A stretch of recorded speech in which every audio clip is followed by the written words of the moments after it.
तर नमस्कार मित्रांनो, यूट्यूब चॅनलवरती आपलं स्वागत आहे.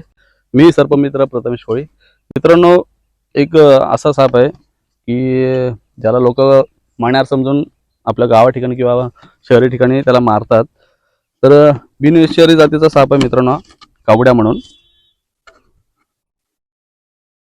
बघू शकता कावड्या साप कशा प्रकारे त्याच्या बॉडीवरती पट्टे आहेत. बदामाच्या आकारासारखा असणारा हा बिनविषारी साप आहे मित्रांनो. हा नेहमी आपल्या घरामध्ये किंवा आपल्या आजूबाजूला सापडेल. अशा जर तुम्हाला साप तुमच्या घरात दिसला किंवा आजूबाजूला दिसला तर त्याला तुम्ही मारू नका. त्याला जाऊन दिला तरी चालेल किंवा सर्पमित्राला बोलवून त्याला रेस्क्यू करायला सांगा. एवढा रागीट आहे की त्याचं काम फक्त बाईट करण्याचं आहे.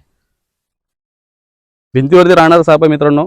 हा जरी तुमच्या घरात सापडला तरी तो तुम्हाला तुमच्या दरवाजेची गॅप किंवा आपली जी भिंत असते, रब भिंत असते ना घरातली, विटांचा वगैरे बांधकाम असेल तर तुम्हाला त्याच्यावरती तो साप सापडला जाईल.